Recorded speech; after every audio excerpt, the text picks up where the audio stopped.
These two Codex runs fixed the same 5 failures with the same model and the same verifier. The run on the left carried raw session history. It used 183,437 reported tokens. The run on the right received 1 compact memory file. It used 90,946. Both finished 5 out of 5. That is a 50.4% reduction in this test with no loss in completion. But the first time I ran this comparison, memory made the agent worse. It used 20.7% more tokens. I had to find the leak, isolate the session, and run it again. That failure explains more about useful agent memory than the clean chart does. Agent memory usually gets described like a bigger backpack. Save more conversations, retrieve more files, and the agent will know more next time. That sounds useful until every task starts by dragging months of chat, stale plans, and contradictory instructions back into the model. A bigger archive can increase the amount the agent must sort before it does any work. The question I wanted to answer was narrower. Can a small memory system preserve the useful part of prior work without making Codex reread the work itself? I tested 2 versions of the same agent. One received the raw history that produced 5 lessons. The other received only those 5 lessons after a verifier had confirmed them. The model, effort, tasks, tools, and past conditions stayed fixed. This test came from a new archive preprint about self-evolving agent memory. The authors keep the language model fixed and change the memory control layer around it. Their design separates memory into 2 jobs. Working memory tracks the job that is happening now, the goal, completed steps, unresolved failures, and the next useful check. Experiential memory holds reusable skills from older work. When a run fails, a separate controller uses the structured trace to locate the failure, proposes a small memory update, and validates that update before keeping it. The paper evaluates 4 long horizon benchmarks across 10 models. It reports improvement in 35 of 37 completed model benchmark pairs, with an advantage of 32.2 percentage points on the longest task bucket. Those are the author's benchmark results from a new preprint. They are not a promise that every personal agent will improve by the same amount. I wanted a smaller test that I could inspect all the way down to the files, commands, and final checks.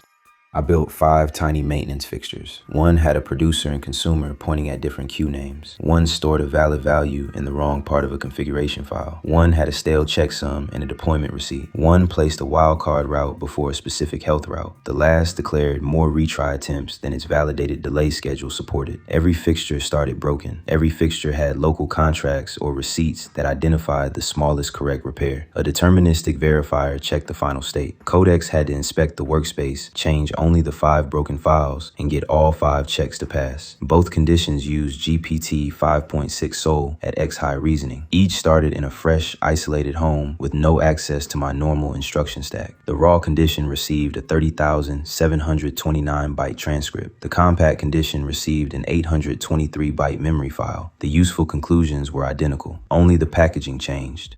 The raw transcript looked like a normal, long-running agent session. It had background monitor lines, queue samples, routine status events, operator notes, and closed incident receipts. Buried inside it were the 5 validated conclusions that mattered to the new tasks. Codex read the transcript in chunks, ran the verifier, inspected the task files, made 5 bounded edits, and reran the verifier. All 5 tasks passed. The run took 50.9 seconds. Codex reported 181,558 input tokens and 1,879 output tokens. With both counted, the total was 183,437. That is a successful agent. It is also an expensive way to remember 5 sentences. If these control tests are useful, subscribe and leave the next agent question in the comments. I use those questions to decide which systems get a real run instead of another opinion video.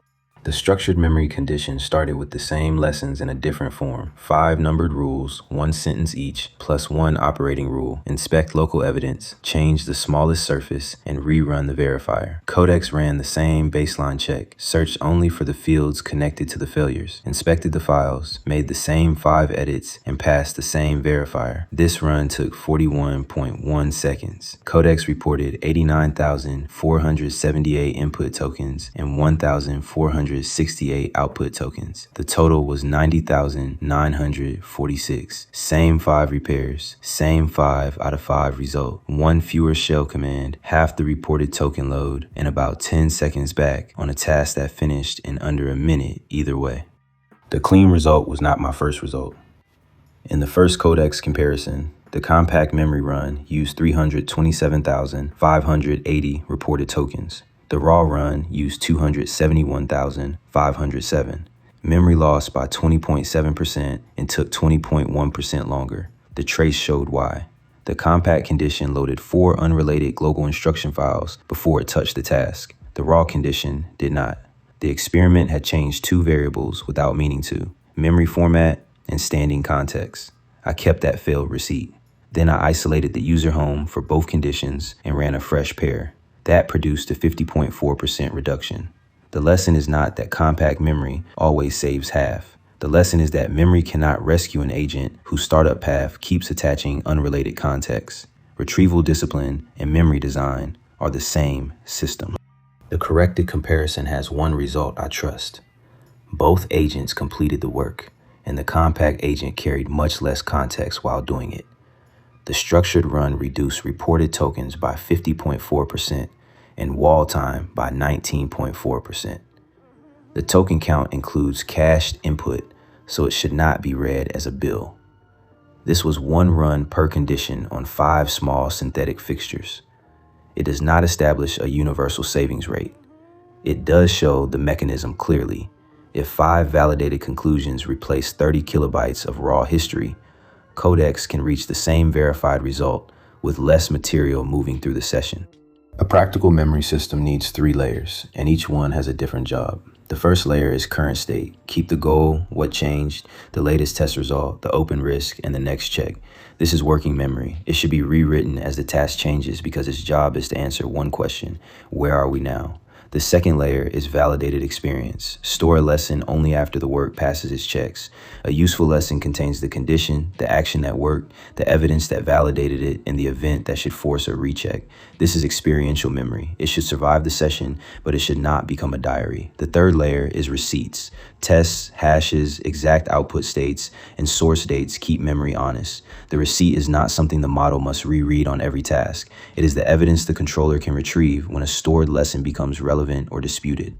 You can build the first version with plain files. You do not need a vector database, an embedding pipeline, or another subscription. Create 1 small current state file. Give it 5 fields: goal, current state, last verified result, open risk, and next action. Update it after a tool result, not before. That timing matters. If memory records what the agent planned instead of what the tool proved, the next turn can inherit a success that never happened. Create a separate lessons file. Each lesson should be conditional. Instead of writing always change the queue name, write when delivery succeeds but consumption is empty. Compare the producer and consumer queue identities before changing runtime behavior. The condition tells retrieval when the lesson belongs. The action stays narrow. The passing check makes it trustworthy. At startup, load only the current state file and the few lessons that match the task. Keep raw logs, old transcripts, and full receipts outside the default prompt. Retrieve them when the current evidence points to them. If a lesson conflicts with running code, a current test, or a newer receipt, the evidence wins and the memory gets revised. Finally, cap the memory. A file that can only grow will become another transcript. Remove duplicate lessons. Merge rules that describe the same condition and give time-sensitive facts an expiry or a revalidation trigger.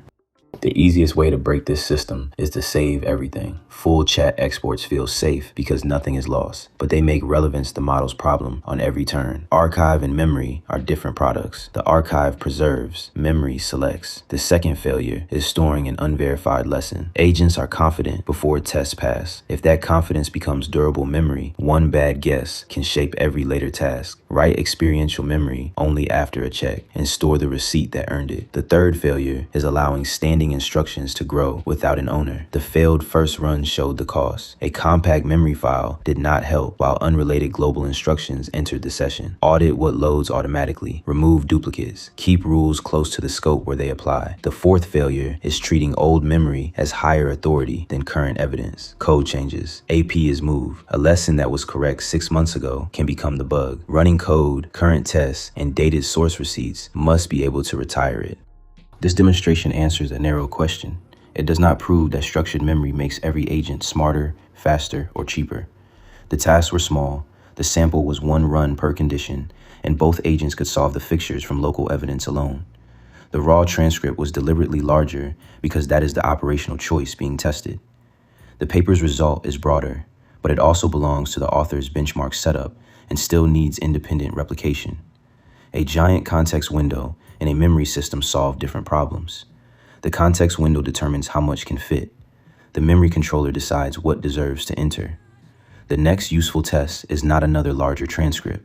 It is a multi-day project where requirements change, one stored lesson becomes stale, and the agent must decide when to retrieve, revise, or reject its own memory. For now, the practical setup is small. Keep current state separate from durable lessons. Store a lesson after verification. Keep the receipt outside the default prompt. Retrieve by condition, and let current evidence overrule old memory. In this Codex test, that structure preserved a 5 out of 5 result while cutting reported tokens from 183,437 to 90,946. The exact percentage will move. The design is the part worth keeping. If you want the multi-day version, put the agent and workflow you want tested in the comments. That is the next experiment I want to build.